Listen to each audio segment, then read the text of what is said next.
আজকের রেসিপি জ্যান্ত মাছের ঝোল, হালকা পাতলা, স্বাস্থ্যকর ও পুষ্টিকর। এইভাবে আপনারা বানিয়ে নিতে পারবেন।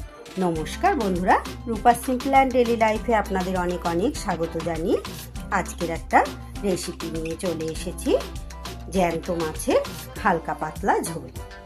সব সময় তো রিচ খাবার দাবার আমাদের খেতে ভালো লাগে না, আর খাওয়াটাও উচিত না।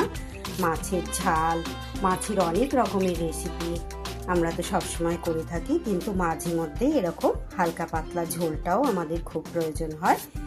সুন্দর কম মশলা, পেঁয়াজ রসুন ছাড়া কিভাবে আমি আজকে স্বাস্থ্যকর ও পুষ্টিকর একটা মাছের ঝোল তৈরি করেছি, সেটাই আপনাদের সাথে শেয়ার করছি। যদি ভালো লাগে অবশ্যই একটা লাইক করবেন, কমেন্ট করবেন, আর নতুন বন্ধু যারা আমার চ্যানেলে আছেন তারা অবশ্যই আমার চ্যানেলটাকে সাবস্ক্রাইব করে আমার পাশে থাকবেন। তাহলে দেখতে থাকুন আমার আজকে একটা সহজ সুন্দর রেসিপি। প্রথমে আমি মাছগুলোকে একটু ম্যারিনেট করে নেব। এতে আমার 300 গ্রামের একটা মাছ আছে, ছোটই মাছটা। দিয়ে দিলাম একটু নুন, আর দিয়ে দিলাম হলুদ,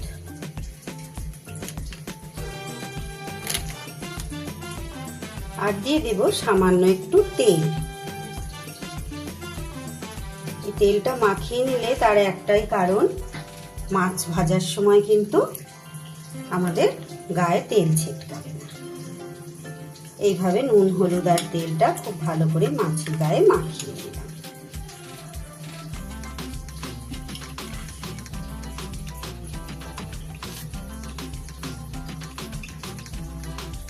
গ্যাসে আমি কড়াই বসিয়ে তেল দিয়ে দিয়েছি।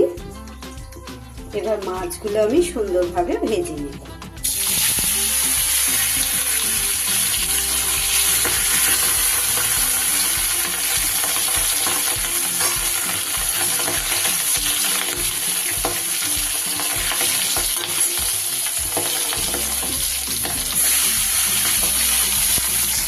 মাছটা ভাজা হতে হতে এদিকে আমি শিলে একটা মশলা বেটে নিই।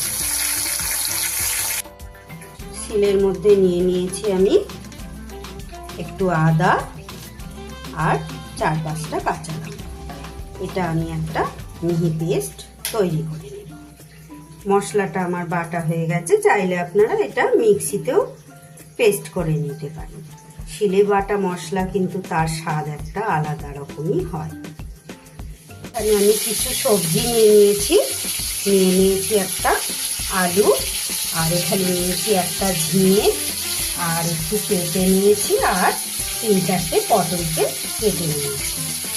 মাছগুলো কিন্তু আমার ভাজা হয়ে গেছে, এবার তুলে দিলাম।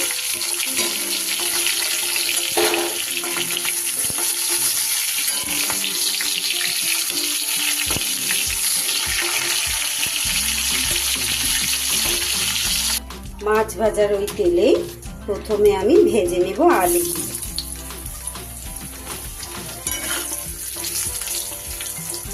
আলুগুলো একটু ভেজে নেব। আলুগুলো আমার ভাজা হয়ে গেছে, এগুলো তুলে নিলাম। এবার এই তেলে দিয়ে দেব পটল।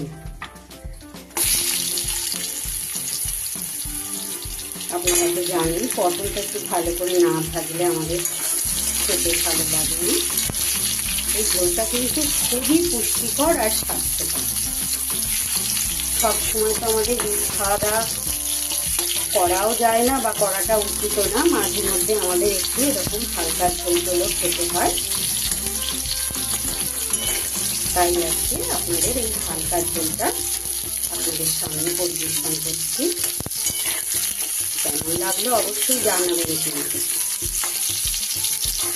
অনেক সময় বাড়িতে কারোর শরীরটাও খারাপ থাকে, বা আগের দিন হয়তো খুব রিচ খাওয়া দাওয়া হয়েছে, পরের দিন একটু হালকা খাবারের দরকার, তখন এইভাবে ঝোলটা বানিয়ে নিই। পটলটা বেশ ভালো ভাজা হয়ে গেছে, এবার দিয়ে দেবো আমি ঝিঙে দিই।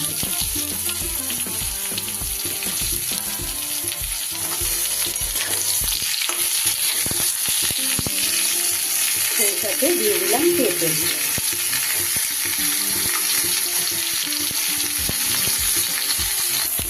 সময় দিয়ে দিলাম একটু নুন। তাহলে কি হবে, ঝিঙেটা একটু নরম হবে তাড়াতাড়ি।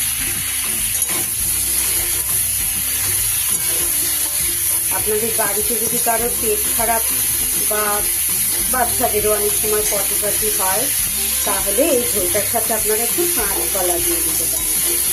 কাঁচকলা দিলেও কিন্তু এই ঝোলটার খুব সুন্দর স্বাদ হয়।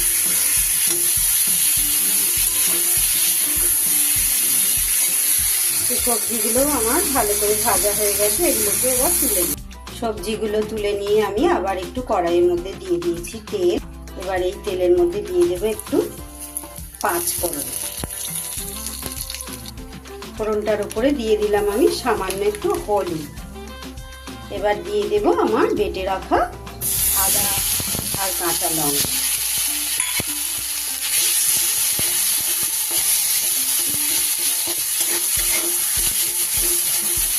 আদা কাঁচা লঙ্কাটার উপরে দিয়ে দেব আমি কেটে রাখা একটা টমেটো।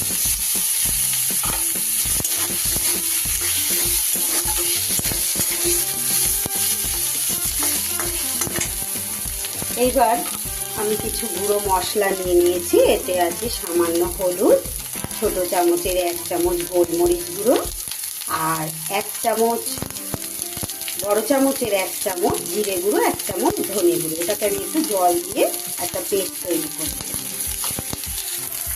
এবার আমি গুঁড়ো মশলার পেস্টটা দিই। বাচ্চারা খেলে অবশ্যই আপনারা বুঝে শুনে ঝালটা দেবেন, কারণ গোলমরিচের একটা আলাদা রকম ঝাল থাকে। সেক্ষেত্রে আপনারা গোলমরিচটা বাদ দিয়ে দিতে পারেন। মশলাটা কিন্তু আমার ভালো করে কষানো হয়ে গেছে। নিরামিষ মশলা বন্ধুরা আমাদের সেইভাবে অনেকক্ষণ, খুব বেশিক্ষণ কষাতে হয় না, মোটামুটি একটু ভালো করে কষিয়ে নিলেই হয়ে যায়। দিয়ে দিলাম আমি শিল ধোয়া জলটা।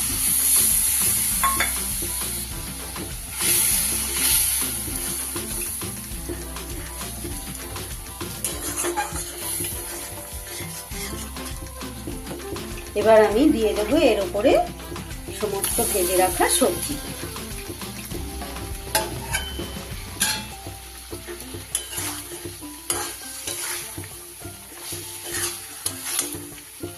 এবার একটু পরিমাণ মতো জল দিয়ে ঢাকা দিয়ে সবজিগুলোকে সেদ্ধ হতে দেব।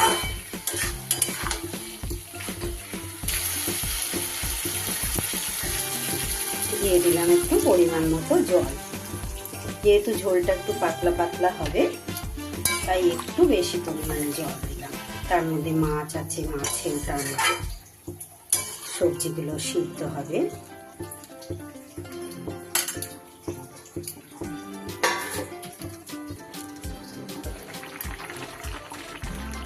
এবার দেখে নেব সবজিগুলো সিদ্ধ হয়েছে নাকি। আলু, আমার পেঁপে সবকিছু সুন্দরভাবে সিদ্ধ হয়ে গেছে। এবার দিয়ে দেব ভেজে রাখা মাছ। মাছটা দিয়ে একটু চাপা দিয়ে ভালো করে ফুটিয়ে নেব।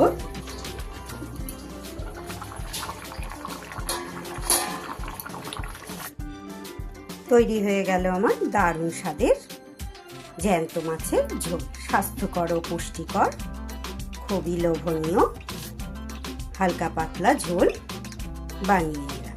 যদি রেসিপিটা ভালো লাগে অবশ্যই একটা কমেন্ট করে আমাকে জানাবেন। তাহলে আসি বন্ধু, আপনারা সবাই খুব ভালো থাকবেন, সুস্থ থাকবেন। আবার দেখা হবে নতুন রেসিপি বা ব্লগের সাথে।